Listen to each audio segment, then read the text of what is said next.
All right, what was that guy's handle? Lone Star Ball off-topic Discord. One of the Lone Star Ball off-topic Discord? Yeah. Is that what it was? Mm-hmm. Do you know him, Shoopy? Probably. That looks like some of your doing there. Yeah. I'm a fan of the Lone Star Ball off-topic Discord. Okay. Yeah. All right. They're good people. What about it? Yeah. You got a problem with that, Mike? No, Yeah, what no, the hell? I just... Something you want to say, bro? No, not at all. You wanna step Not to at this? all. I'll step to this. You want to go? I'll step to this and give him a big hearty salute.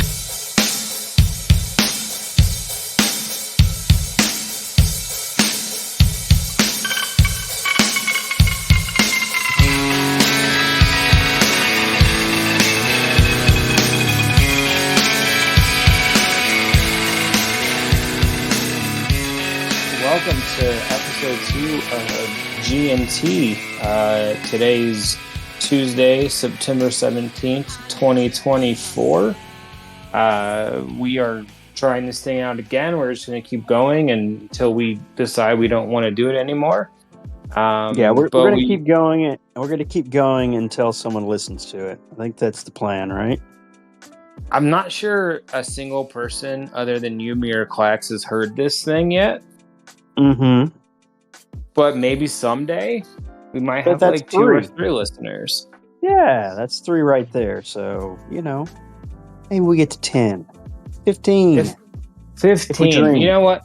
We'll start donating money to like charities and whoever else we want to. If we get to 10, every 10th listener we get, I'm going to donate $10 to charity. How about that? Wow. Yeah. Yeah. See, that's good charity too, because, we get something out of it and the listener gets something out of it. And then, some kid gets helped. Well, I'm not donating to kids. Oh, okay. I was thinking more like old people. But sure, whoever needs the money. Every 10 listeners, we'll do $10 and we'll just donate it. I guess I'll donate it. You don't have any money. I'll donate the money. And then we'll go from there. I love it. It's great. And so I think Steve and I, listening back to our first episode, obviously we killed it. We killed it. I mean, there's no denying we killed it. But we both have some verbal crutches that we rely on.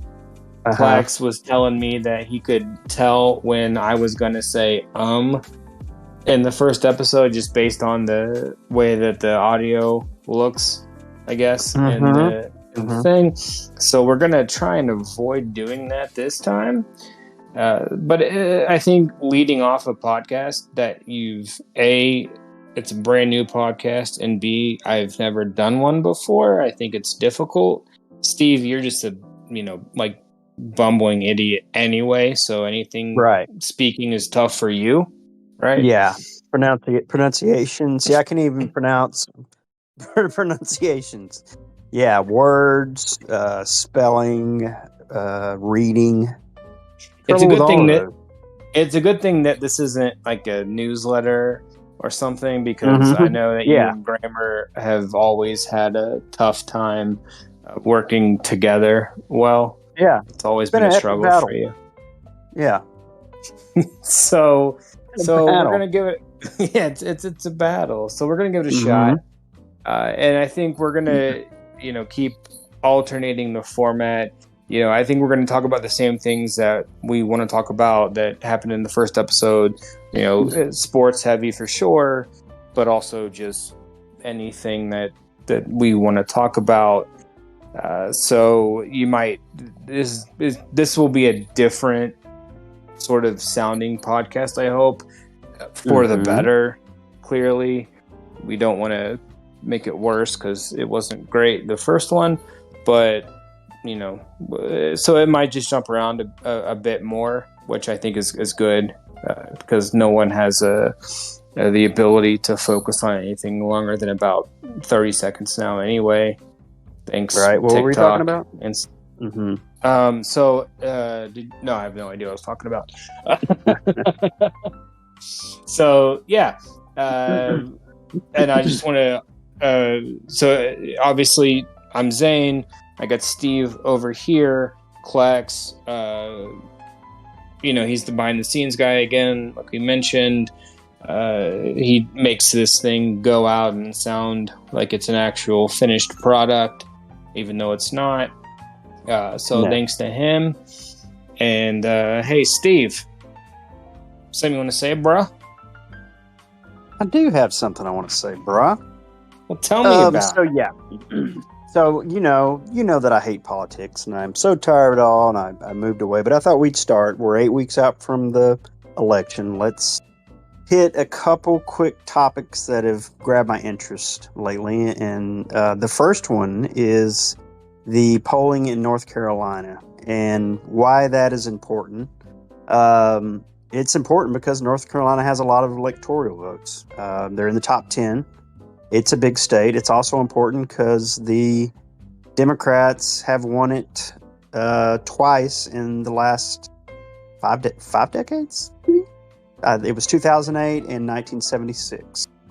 But it's been turning more purple, and you hear about the Democratic blue wall of Wisconsin and Pennsylvania and Michigan. This is kind of a red wall for the Republicans. If Harris somehow takes it, it's a big deal, and it's going to be really hard for Trump to find a path to victory.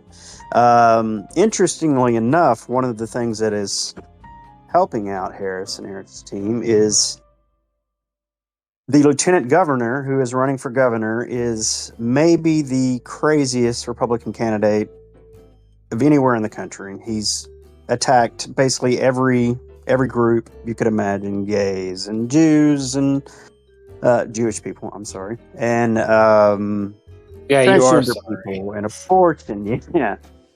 So he's polling so poorly there that it could put Harris over the top. And of late, she's had a 1-point lead, and so that's all I got on that. That's just that could be a big deal. It could be a really big deal. So we talked earlier today, and I asked you about what you wanted to talk about. I thought you were 100% kidding about North Carolina and politics. The fuck are you talking about? It's an interesting story. It really is, as far as the electoral map. Who's that guy who? What's that song that you showed me? Is it Bo Burnham, or who is it that does that gerrymandering song? Yeah, the pandering and. Yeah, gerrymandering. If you haven't listened to the Bo Burnham gerrymandering song, give that a listen. If you hate politics at all, which, like Steve said, Steve and we've been friends for a long time now. We weren't friends for a couple of years because of politics. Yeah, but we are friends now again, apparently. We talk to each other at least. I'm kidding. I love you, brother. Oh, God. Homo. But we it's just funny to see all of the things out, like, in the political landscape that just don't make any. And that gerrymandering skit, it's a song. If you don't know, it's a song. It's a few minutes long. It's not, you can listen to it. It's just fantastic, and it just kind of goes over, why, where you live, the districts that are drawn, and you're like, why are the districts drawn like this? And it's because nobody, the whites want to live with the whites, and the black people want to live with the black people, and the Hispanics want to live with the Hispanics. And so they just draw these lines in different counties, and they're ridiculous. Like, states look crazy but they're all drawn based on, like, waterways and, latitudes or whatever. Well, they should be, but that's not really how they're drawn. I mean, some of them are. I mean, do you know why there's a panhandle in Oklahoma? I don't. You don't know why? Mm-mm. So Texas obviously used to go up, like, further north, all the way up into what's now Colorado. Hell yeah, man. Still should be that way, man. Should be that way, man. We should get all the weed everywhere, man. But the little panhandle there in Oklahoma only exists because Texas gave it up because of slavery. So what? Yeah, so there's whatever latitude line that is. I don't know the parallel that it's called. It's the 35th parallel or 36th parallel, whatever the hell parallel it is. They gave it up because they wanted to have slaves in Texas still, and you couldn't have slaves if your state was above this line on the map, and so Texas gave it up. So they could still. This was during Reconstruction. This is close to Juneteenth, I would guess, towards the end there, right? Because of course Oklahoma had lots of slaves. I think you're just making all this up, Zane. I don't believe any of it. I mean, Google's a thing that exists, and we can look it up. And I know I mentioned that Clax needs to be the guy who looks this crap up. But I'm pretty sure that that's a thing that actually happened. I read it a few weeks ago. I forget why I was on the topic of looking it up, but yeah, I'm gonna look into it. Interesting. You need to, and we are gonna get Clax on. I promise. For every I've never talked to Clax. Sorry, you ever talked to Clax before? No. Well, we're gonna get him on at some point. He doesn't really want to tell his wife, I guess, that we're doing this. He might cut all of this out when he edits, because he edits this stuff too. I don't know if you noticed that last time. Is it because he's embarrassed to be a part of it? Is that why he doesn't embarrassed? Want to family? Yeah. Yes. And so I was telling him. It's something that we don't expect ever to take off or like be successful, but it's something that we can just do on our own time and just have some fun with it. And it's always nice to just talk to the guys and hang out. But he is a little bit, I guess, apprehensive to tell his wife that he's got a handful of friends that he talks to on a daily basis for 8 hours a day. She doesn't even know about the OT. I think she knows a little bit about it, but not enough that he's comfortable to tell her that he is editing a podcast for online friends that he hasn't ever met. He doesn't want her to know how much of his life he's wasting talking to dudes online. I've wasted 15 years on my life. Horny hot dudes online. That's how you could describe us, I think. Yeah. And to be clear, that could be a new podcast name if we ever decide to change. Horny hot dudes online. We'll get an audience there for sure. If we were hot, I think we might have an audience there. But you're 50 and I'm not hot, so I don't think that's going to work out for us too well. Yeah. You're probably right. My wife just came in my office and handed me a bag of gummies, so that's how it goes in Colorado, baby. Are you kidding me? But okay, I want to get him on. I think he's got a lot to add, and he will be on. And I'm hoping that at some point we can get this. He just started a new job a few weeks ago, so he's just sort of like inundated with new work stuff. But I think hopefully at some point he's going to be able, and he's got a teenage daughter, so I think at some point he's going to be able to jump on. And maybe, and I talked to him about this a little bit too, I think we have the ability to record some different segments. So we've got a friend, I call him Vegas John to my wife. I'm going to call him that here. You know him as NCP on the Discord. Yes. He's gonna jump on, I think, and do like a little gambling segment. So we're going to record that, I think, separately when he's got some time to just do it. And we're able to just kind of throw that in. So I think we're going to start doing that too. I know you're not a gambler because you're one in Texas and two, you're scared as fuck to gamble. Mm-hmm. And you don't like it. Like you said earlier, I don't have any money. And hey, you want to get into gambling? Because I actually have a segment on that. Let's get into gambling. Let's do it. Well, it's not going to be. You're not going to like it. Well, vent, baby. I'm so goddamn tired, Zane, of the betting thrown in my face 24 hours a day, every time I'm watching a game. The segments that used to be about breaking down the game and talking about shit is now them talking about betting. My 2 local radio stations here, Sunday mornings, I'd be driving over my buddies to watch some NFL. Just a ticket? And those, the ticket and what's the other one? The Fan. The Fan. They used to have on Sunday mornings from like 11 to noon. It was all a breakdown of the day's games and talking about all that kind of stuff. What do you think that both of those are now, Zane? Just straight gambling. Just straight fucking gambling. Just fiends, just feeding other fiends information that they don't know it has any worth at all. And I mean, I'm mostly joking, but Sunday mornings I watch the ESPN fantasy football show. I watch it.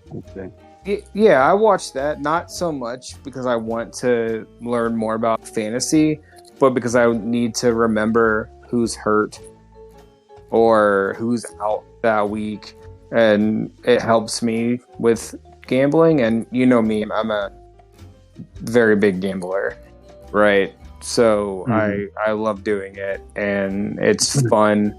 And I actually placed my biggest wager this week on a 2-team teaser, and I think that's sort of the thing I want to get into with Vegas John is what's a teaser, what's a parlay, how do you pick a spread, an over-under, those sorts of things. And I think most of the people who listen to this know what all of that means, but I placed my biggest wager personally this week, and it's for a Sunday game and a Monday game, and I am already, we're recording this on Tuesday, I'm already at the point where I'm freaking out about it a little bit, but hopefully it goes through and wins. I need it to win, but it will be a very good payday for me. My parents are coming in town on Thursday this week, which not super excited about them coming in town necessarily. Right. They were gonna stay at our house, but my dad's got some health issues, and the room that they would stay in is upstairs. And the whole reason they're coming to Fort Collins is to hang out with us and be around their grandkids. But they decided to get an Airbnb instead. So it's already off, like, on the wrong foot, I guess you would say. I mean, it's good enough probably for best me. for everybody. Y'all could use a break from each other. Yeah, they'll come over and they'll hang out. Y'all do fun things, and then y'all can both go your separate ways. And we just tell them to get the fuck out. Yeah, well, yeah. Should have done that when they asked to come. They just told them, fuck no. Stay in your own goddamn state. I got you, fucking Airbnb. Get out of my house. You know how my parents are very... they're right. They're not Trumpers necessarily. I think they don't dislike him, but they also don't like hang the MAGA flags and things like that. But they just have that built-in right-wing Republican stance for no reason at all. Yeah. That's my sister. They just don't. They don't know better. You know, she's my sister is not really into any of that. Her husband does have Fox News blasting 24/7 in the living room. So she hears some, but she doesn't care about any of it. But she's kind of in that culture, you know? She will wear a Trump shirt. And she has this little booth where she sells things, and she has a lot of Trump stuff in there. But it's only because that's what's going to sell. But yeah, she didn't care about any political or policy, but she, like I said, it's part of the zeitgeist. The grit. You know? Yeah, you gotta chase that paper, baby. Oh yeah. So, yeah, my parents don't wear any of the Trump shirts, and they don't outright support him. At least not that I'm aware of. Yeah, I'm not on Facebook or anything, but yeah, they might vocally. Is vocally even a word? They might support him. I don't know, but they don't talk to me about it anymore. And it's the same with my wife's family. We just don't talk politics anymore because they know that I don't want to talk about it, and they also know that they're wrong and they're stupid. Yeah, and I right. mean that. And we're smart. And we're right and we're smart. That's how right. it goes. Okay, done and done. I like these kind of arguments. Yeah, and it does. We actually got a flag. We got a flagpole for our front porch, and we got a Cowboys flag and a CSU flag for this weekend. So we flew the CSU flag on Saturday, and they got beat by CU, and that sucked. Then I flew my Cowboy flag on Sunday, and that game sucked. And so, did you slowly walk outside like George Michael in Arrested Development, and with your head hanging low and a tear streaming down your face, and take that flag down at halftime? I just fell down, just did the sad walk and just fell down and dropped my backpack face first. So so Amy actually bought just a Colorado state flag today that we can hang during the week, so I don't have to hang my sports teams that don't do well anymore. That's cool, man. I like that y'all plop down in a college town with a team you can root for, but it is fun. Yeah. Well, let's open to college football. Let's get into it. All right. You got anything that you want to start with? Well, let's do our two teams first. So let me get into CSU real quick, and it's going to be real quick. CSU is terrible. Everything I said in episode 1, I take back. Our head coach sucks. Our team sucks. We have no right to be going to what's now being called, I guess, still the Pac-12. Which, what's that about? Is that just the Mountain West? I don't know what we're doing here. Yeah, I think the interesting thing about all that is how they're trying to position themselves. I don't think we talked about this last week, did we? But just, it's the Pac-12, which is a group of 5 conference, or at least it was, and it'll be interesting to see where they're slotted. It's obviously going to be, they're not going to be one of the top 5 conferences. They're not going to get the automatic bid. They're not. It's not going to be a Power 5 conference. You're right. Right. It's like I said. They're just like rebranding the Mountain West, which is fine. I appreciate them. I like it. Yeah, keeping the Pac-12 alive, but they're not actually doing anything. I mean, it's Boise State, Colorado State. Is it Utah State? I don't even know. There's like 6. Washington State and Oregon State. But the one thing they will have is they'll have a good shot at that 5th automatic bid for the playoff. You have the top 4 conference winners, and then the next conference winner with the highest record gets in. So Oregon State and Washington State right off the bat should have a really good shot at that. Yeah, I think so. And I think Washington State had a pretty good win this week, actually, if I'm not mistaken. Yeah, they beat Washington. Yeah, right. They've been thought of as a pretty good team the last few years, so that was good. Well, I mean, yeah, Washington was in the championship game last year, so. Were they really? Yeah, yeah. Michael Fuck, I don't Penix, even- bro. They beat Texas in Oh. the semis and lost to Michigan. That's right. I think that guy needs a shot. Are Who's you he sure play you're for now? qualified? You sure you're qualified to talk college football?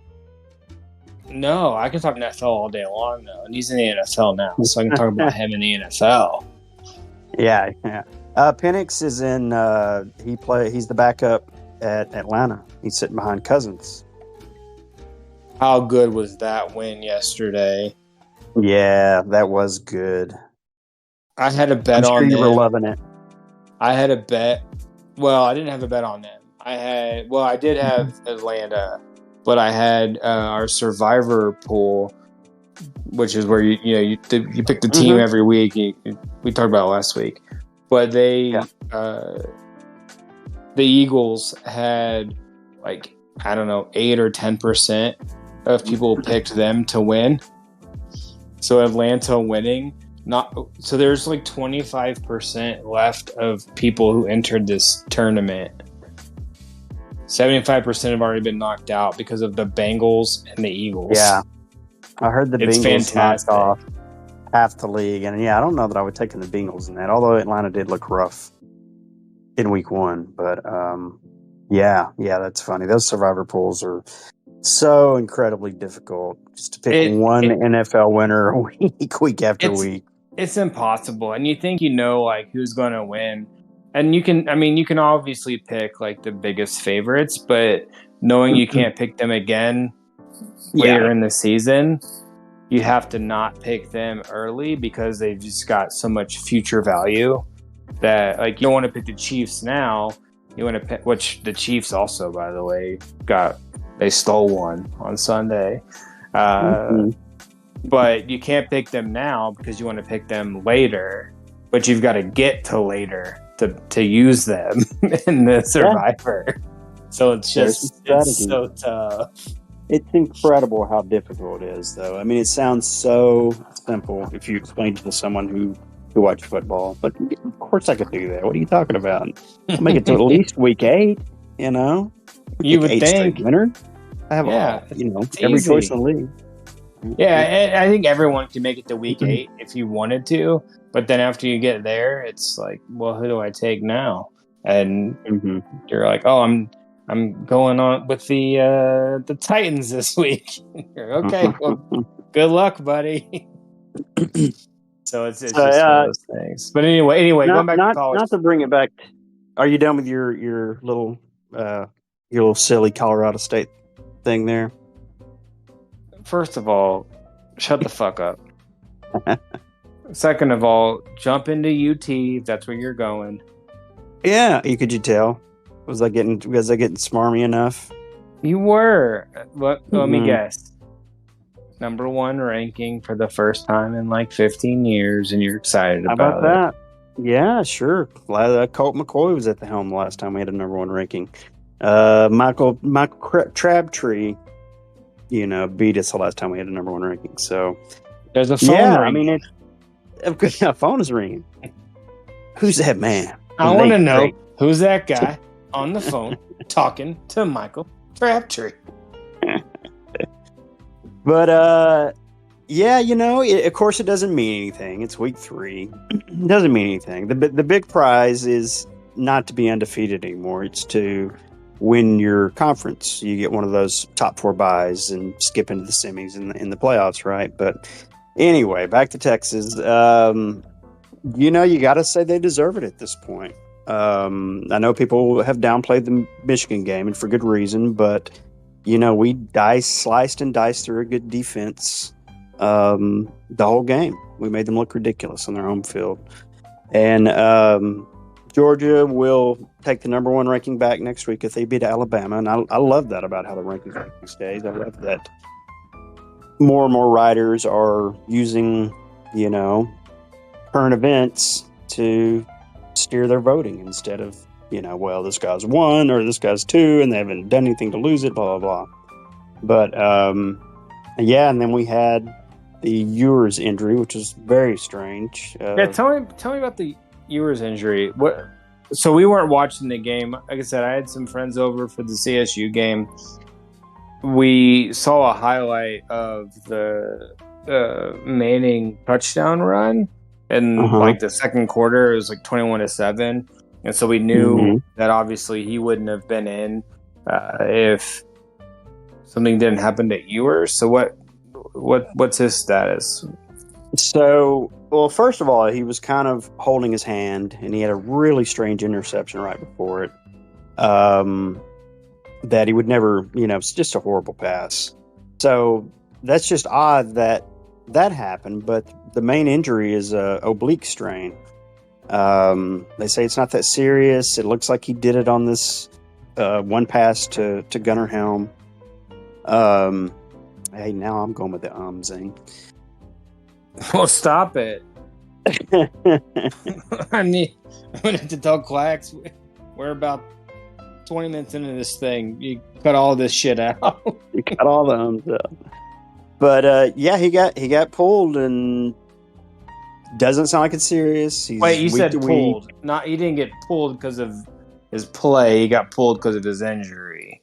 Yeah. Well, I mean, he pulled his oblique. He strained it. But okay. Yeah. So then 1 or 2 weeks maybe. We've got Louisiana Monroe this week, and then Mississippi State, which has been just absolutely terrible. Then a bye week, so it's all fine. And then we play Oklahoma and Georgia back to back. So that's when you want him back. So I think that'll be fine. But like you said, go ahead. No, you. Like you said, that allowed Arch to come in, and he was okay, man. His numbers are ridiculously eye popping, but the offense wasn't crisp when he was in there. He made some big throws to guys who ran a long ways, but the one run, I mean, that's all him. And the incredible stat about that, the 67-yard run he had on his second snap of the game, third snap of the game maybe, is that he hit 20.7 miles per hour. And this is a 6'5", 225-pound quarterback who's white, like really, really white, and Manningy, all manned up, But yeah, 20.7. You see that brought up all the time in the NFL when somebody goes over 20 miles an hour, and I don't think any of them are 6'5". So I don't know what to make of that. That's ridiculous. Are we sure he's a Manning? Because I watched Peyton and Eli play in the NFL, and Peyton and Eli couldn't run more than like 6 miles an hour. Yeah, but you always heard about Cooper was a wide receiver, right? Well, he was the best of them. Everyone knows that. Yeah, he was the best of everything. You take any threesome, if you put Cooper in there, he's the best out of that. No matter what. Well, not any threesome. I mean, there's probably some other threesomes that I'd pick different people in. But, I mean, he's pretty rich. Watching him go, I just couldn't believe that his uncles are uncles, right? Is that the right term? I think so. Mm-hmm. I get very confused about families and how they relate to each other. But watching Peyton and Eli, and then watching Archie. Is it Archie or is it Arch? What's he go by? Arch. He's just Arch, no Archie. Well, he is Archie, though, I think. Technically. I don't think so. I think his actual name is Arch. Well, that's stupid. But he was born in St. Louis, so no, nothing. Going to the western frontier, I guess. I don't fucking know. I've been up in that thing before one time and was like, this is the stupidest thing I've ever done. You go up there and you're like, oh, I'm in the fucking Arch, and you go, cool. I mean, there's a lot of shit like that. The elevators are kind of trippy, but you get up there, walk up some stairs, and you look out and you see a little river, and you see downtown St. Louis, and you go, all right, we good? Oh, yep. I'm the same way about see you later. Yeah, see you later. Big gulps, huh? Even the Grand Canyon to me, like I've been there as a kid, and you see it and you go, yep, that's a big fucking canyon. Dude, I was just about to bring Are up we that. good? I haven't been there, but I was going to bring up that exact same example. It's like, yep, that's a big hole, all right. I know there's we're selling it short, but We are, and I know that's like a trope from like the vacation movie, I guess. But Yeah. I mean, I'd never seen that before. I had gone to it, but I had the exact same reaction to it, going, yeah, I mean, it looks pretty cool. We didn't do anything. We didn't like go down into it or kayak through it or take because you can like rent donkeys and like ride it down or whatever the hell you can. But we just like I'd love to see you on a donkey. That's a funny visual. I think that might sell some tickets. Actually, we could probably like advertise that and make money off of it. Yeah, and somehow tied to the podcast. We're already coming up with great ideas. Hot horny guys on the internet. Hot horny guys. Donkey rides for everybody. Zane on a donkey. Zane on a donkey. Maybe wearing a little sombrero, kind of one that's a little too small for your head. Dude, I got these fucking hats from a Rockies game this year. We went to the Rockies game. They were having like a CSU day. And it happened to be the same day they were giving out like these straw hats, but they're like really good quality straw hats. Dude, I wear those things all the fucking time. Like I'm a bucket hat guy now. Is that old person? Man, you're asking the wrong person. I'm an old person. But are bucket hats, when you see someone in a bucket hat, do you immediately think like this guy's giving up on everything? Or do you think of the 2000s and Red Durst and shit? That's what I think of when I think of a bucket hat, or like a surfer dude, or yeah, but these are like the this is a bigger one, and so like when my boys are playing football like on Sundays, we are out in the sun, and we actually bought one of those like 10 by 10 tent awning things, right, or whatever. Right. But I wear these like this isn't bucket hat isn't the right word for what this is because it's one of the big straw ones. I wear that to the games, and I feel like people probably just have said like this guy's given up. But also, you know what? I don't give a fuck. I just don't want to be in the sun. Because it's not good and it's hot. Yeah. So fuck them. And you know what? Fuck them. I want to do what I want to do. Straw hat? You want to wear a straw hat? If you want to add in some overalls to go with them? You want to put a fucking piece of hay in your mouth? I'm wearing a $2,000 watch to their games also, wearing this fucking hat, and I'm not wearing fucking overalls.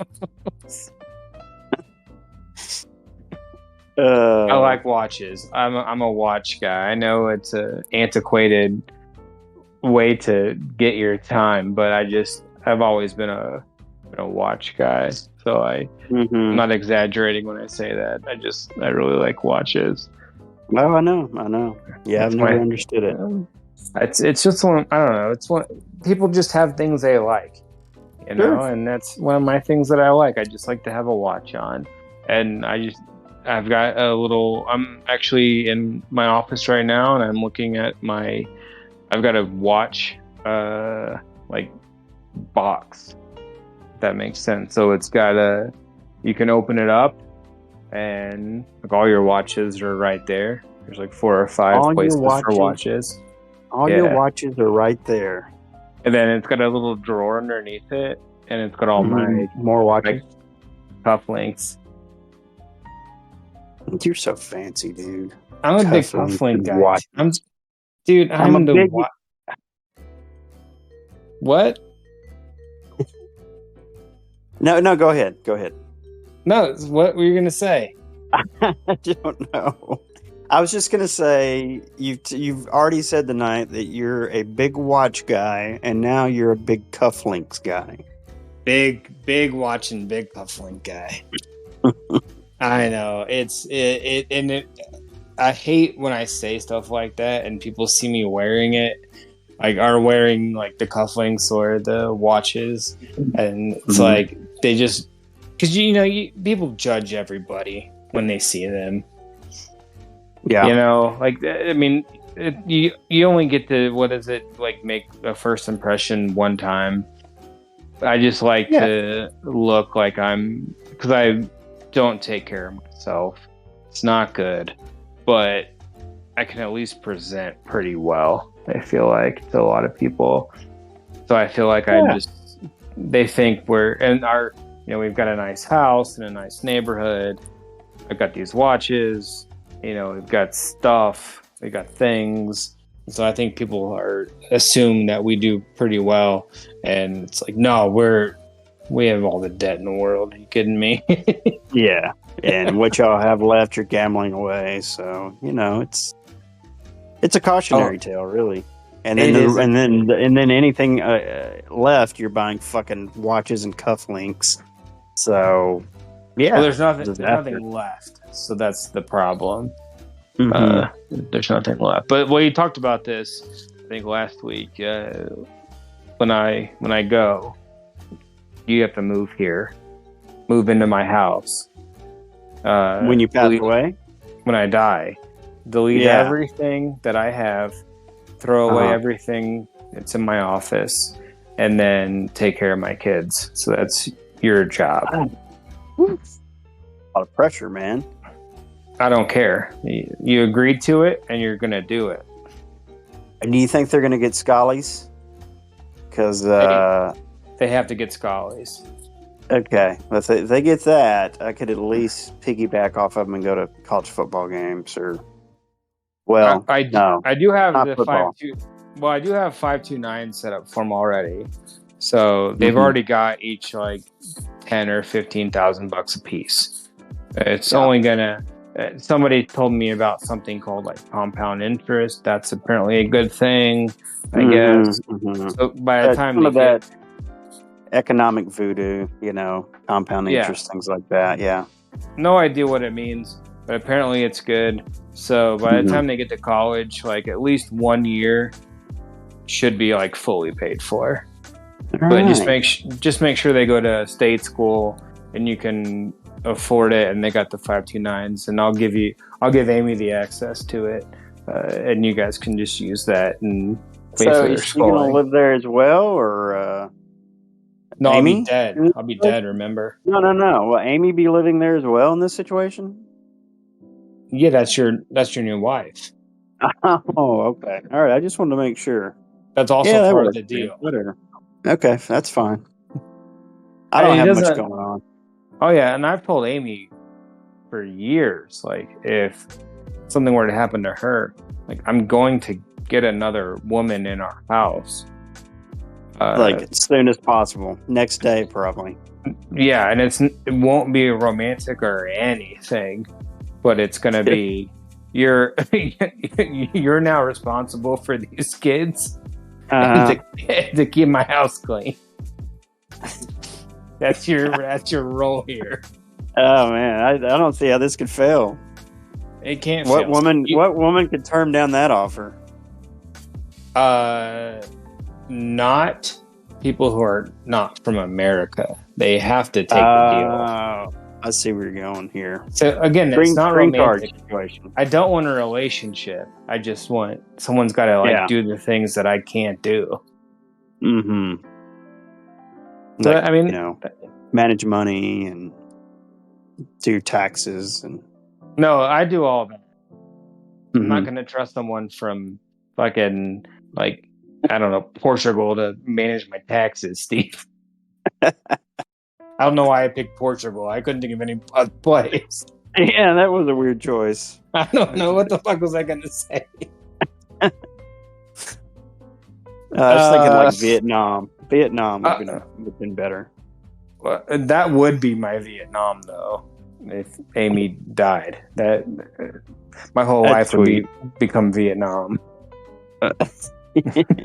You'd be like Tom Cruise and Born on the 4th of July, and matter of years, your hair growing out in a wheelchair.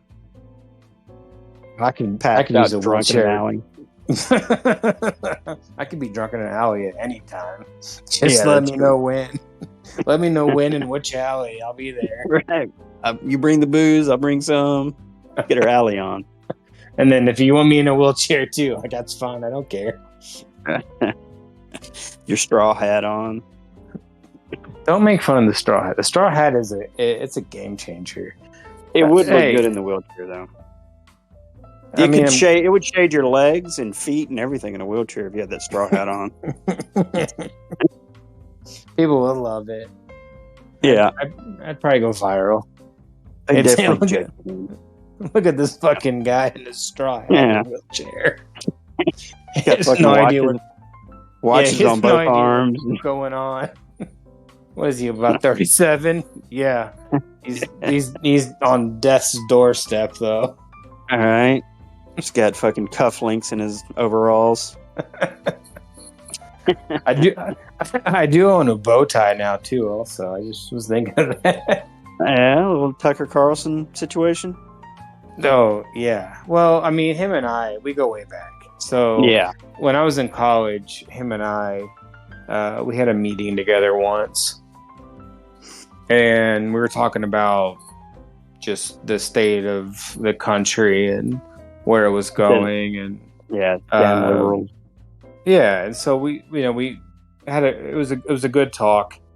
No, I've never met Tucker fucking Carlson. Yeah. Y'all both voted for Trump in 2016, so a lot to talk about. You had to. I mean, you couldn't vote for it. Never Hillary. I mean, hashtag that immediately. Anybody but Hillary. Anybody but Hillary. Yeah, ABCs. Man. Anybody but Clinton. Yes, that was my dad used to say that. Well, rest in peace. Yes, absolutely. Bill Clinton will be missed. Meant your dad. Yeah, I know you meant my dad. Yes. R.I.P. R.I.P. Big Jim.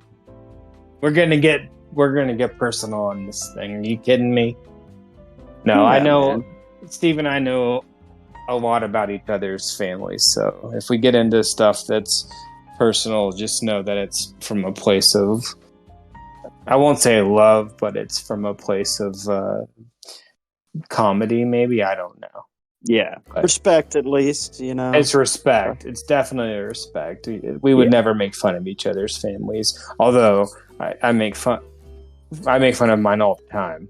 And I make fun of mine all the time. And you're allowed to make fun of mine as well, because I have made fun of yours. Idiots. Yeah, I've made fun of yours a little bit. Not publicly on a podcast like this. But definitely. By all means. Let me jump back into college football real fast. One more thing. So UT obviously are killing it.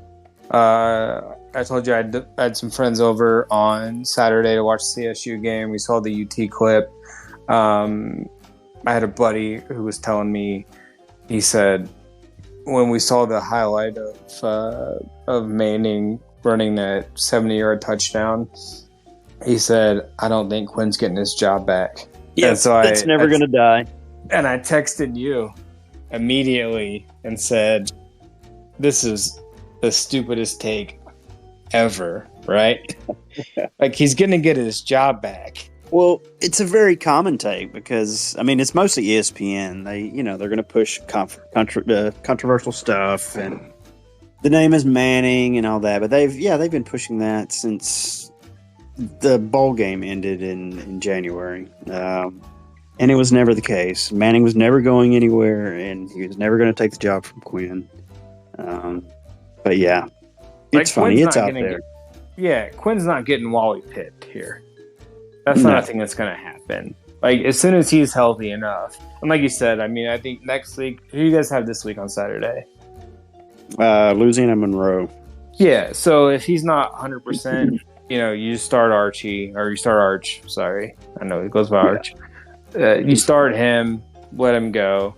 And even if he throws, for 350 yards and 5 touchdowns, that's great. But you're still going to start Quinn when he gets back. That's what they've built there at UT.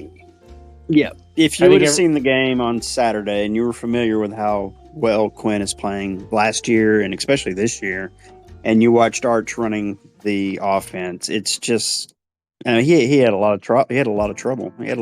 He had those big plays with crazy stats, and he was really good. Man, the guy can freaking make all the throws. But the offense was not clicking at all. And if anybody needed a reminder, that was it. And like I said, I know that sounds crazy because his stats were he had 5 freaking touchdowns, but it just wasn't humming like it does with yours, and of course it wasn't.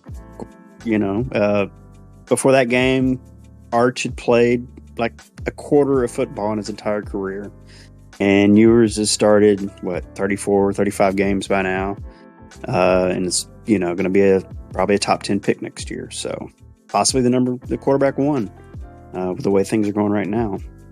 Probably should be. Probably should. So yeah, that's our college football wrap up. And then we don't have to get into it, but Notre Dame against Purdue, that was a great bounce back. I loved it. I don't think anyone else thought that was going to happen, but gosh, it's nice to have your team score 66 against a Purdue team that you expect to be better than Northern Illinois. But it was just nice to see us just dominate a game. And again, I think with Florida State losing and they're on Notre Dame's schedule later in the season, Florida State and Florida just look like fucking trash. But yeah, I think Notre Dame probably doesn't lose. I guess the USC game, the one game left that could be concerning, but I think I think they're 10-2. They're 10-2 at worst. Like that, it's going to be their worst schedule is 10-2. We will see, man. I mean, and that was really impressive. And Purdue's pretty competitive generally, and I don't think anybody would have expected the absolute beatdown that the Fighting Irish put on them. But I mean, you're saying you're jumping right back into that trap, Zane, 1 week after they fall to Northern Illinois at home. Illinois. What are you from East Texas? Yeah. what of it? But yeah, no, I think they could. You got a problem, bro? Yeah, come at me, South Lake boy. Come at me, bro. Yeah, but yeah, dude, I don't think you should be quite that confident in it. But they did look really good. Who knows? Yeah, who knows where it goes from here? 10-2's on the table. 9-3 probably at the absolute worst, but 10-2 probably still gets Notre Dame into the thing. But let's not dwell on. I don't care much about Notre Dame anymore. MCSU all the way. Let's go. Let's jump into the NFL. And I wanted to ask you this question, and I think it's a valid one. And it's about Tua Tagovailoa. We're just going to call him Tua because his last name is hard to pronounce, and I don't like doing it. And I feel like even though I said it, I think correctly there. You did. I don't want to say it. Well, I like to be respectful to people, but I don't want to say it again because I'll mess it up. But does he need to just stop playing football? Probably. I mean, it's probably the smart thing, but it's funny how that story's already starting to fade into the background a little bit to where they're like, now it's come out that he said there's no plans of retirement. He's not even thinking about that. And they just put him on the IR today. It's kind of like a normal thing here. And these things fade in the background, dude. They do. And he'll be back. He'll be back this year.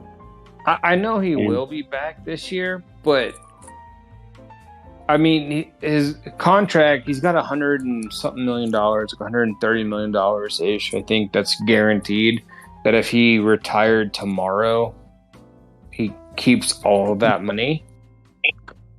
Yeah. And I know the reason that the guys in the NFL, they get there for a reason. And it's because they're so driven and they're not like you and me, where if someone gave us $100 million, we would just stop doing whatever we're doing and say, yeah, I made it. I'm good now. I don't need Yeah. anything else. But these guys are so competitive and they want to be the best at their profession or whatever it is because they just have that mindset of I'm better than what people think I am and I'm better than everybody else and all the things. And so that's the reason they even get the contracts in the first place. But he's got to, at some point, like step back and say, I could die. Or I'm going to have, CTE, regardless of what you think about it, is a real thing. And I mean, I remember when I was playing, I got a concussion in like 11th grade, I think, 10th grade, like sophomore, junior year. And, we did we called in the plays, and we were like a 2-minute offense at the time. And we had our plays, and they could all be called in from our coaches with hand signals. And I got hit in the head so hard, or at least my head hit the ground or whatever. And it just, I literally couldn't see the sideline. I couldn't see the coach calling the play. So I had to look at my wide receiver and say, hey, I know you know what he's calling right now. Can you tell me what he's saying so I can call it to the offense right now before we go out to play? And I didn't know it was called a concussion at the time because that wasn't a thing that we talked about. This was like, 03, 04 or something like that. Getting your bell rung, shake it off. Yeah, exactly. And so, I mean, I ran the next play and I didn't come out of the game one time, even for like one snap. I just kept playing. But I had to have the receiver look at the coach and tell me what the play was so I could relay it to the offense. And you look back at that and you go, man, that was probably a real thing that should have been addressed with a doctor or something. Yeah, you stayed in the game and just nothing to it. Your bright lights hurt your eyes for a couple days, and you started beating up your girlfriend. And whoa. She was a bitch anyway. Yeah, she's a bitch. She's a bitch. Okay. Okay. So anyway, I think he at some point, like, he's had like 3 or 4 of these things, and they're always the severe ones where he's doing the what's the thing called fencing. Oh yeah, that is what it's called. Yeah, the arm straight out. Yeah, and he keeps doing that. Like as soon as we were watching the game, so my boys, they've actually gotten into football a lot, and they'll sit down and watch games with us. And so we were watching that when it happened, and you just go, you gotta stop. Yeah. At some point, you have to say, this is enough. I can't. I mean, because you see, like, I remember there's an old story of Jerome Bettis, the running back for the Steelers, Notre Dame guy, who said that when he got a little bit older in his career, because, they used to play a little bit longer back in the day, but he would say that they'd play a game on Sunday, and he lived in a 2-story house. He would go home from the game on Sunday, and he was still so hyped up from the game that he had enough adrenaline in his body. He'd go upstairs on Sunday night when he got home, and then he wouldn't come downstairs on Monday at all. He couldn't even walk downstairs until Tuesday. Oh, geez. And this is 25 years ago, 20 years ago. Yeah. No, it's brutal, but, you say they should... You say they need to stop, but, the reality is they never do. I mean, I think Andrew Luck might be the only one who has. All those things you mentioned. It was a really good point. That's why they're there. That's why they've reached the pinnacle, is because they're so competitive and they're so driven. I mean, that's a great point. That's what it is right there. So you can't tell them. You can't tell them.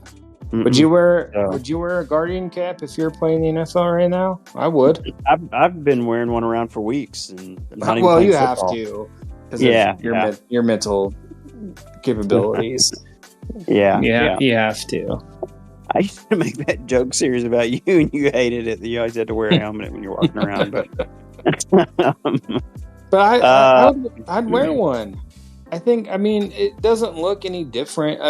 Well, it does look different, but if I can play an extra 3 or 4 years and make an extra few $1 million, and not when I'm like 40, like not know who I am, I'm thinking I might wear one of those things. Yeah, and they'll probably be forced to eventually, but I did read an article on the other day on those things, and it almost feels like it's a bit of a fig leaf that is not actually going to do anything. They said it reduces it by like 3% or something like that, maybe 6%, which is something. Which is something, but it's not this magic bullet. There is no magic bullet. Your brain's slamming into the inside of your skull, repeatedly. So, but yeah, the NFL has to do everything it can because that's the only thing that could take them down. It's not gonna, but the violence and the injuries and those kind of things. You notice they'll cut away a lot now. They won't show a lot of those things as long because, I mean, number one, nobody wants to look at it. I still haven't seen the 201. I don't want to see that, but yeah, they have to protect themselves. I always tell Amy, like, well, when I was growing up, and especially when you were growing up, we would, all the highlights, like before games, they were showing like the previous week's games, and they were showing the biggest hits across the middle of the field as a wide receiver and get a pass, and you would just get knocked on your ass. Just get demolished. And quarterback throw the ball, and a guy coming in like 5 steps later just picks him up and slams him to the ground, and there's no penalty. And yeah, they're showing all those, and like, yeah. And you're like fucking celebrating, like hell yeah, like this is what men do. And now you see a hit like that, and my immediate reaction is, oh no, why are we doing it? Right. All right, so. Let's go Cowboys. Talk to me about the fucking Cowboys. I'm gonna repeat back a little bit of a Bob Sturm segment. Give me Bob Sturm. Give it to me. Yeah. Bob Sturm, the afternoon host on the Hardline on the Ticket radio station in Dallas. But his main takeaway, one of his main takeaways, was that at that end of the game there, when they went back to the 1,000-mile stairs that they had in the Green Bay loss, and everybody's sitting off to their own, and nobody's rah-rahing, and they're down 28 at this point. But let's say it's the third quarter, and they already have that look. Nobody has a tablet in front of them; they're just all sitting there, just beaten, and that's not supposed to happen. That can't happen 2 out of 3 games. Especially your quarterback in that spot. Now, they got much bigger problems. It's not just this, but I'm just saying that shows what this organization's all about, I think. It's just such a beaten down, weird ass circus. And running back's the problem for us. It's a big problem. When you can't stop the run and you can't run the ball, that's a pretty bad thing. In the NFL. What?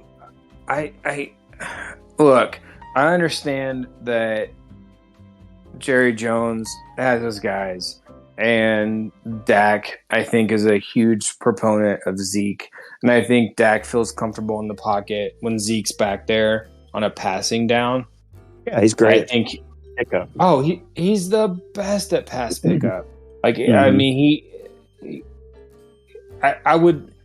This is not like Homer talk or anything. I think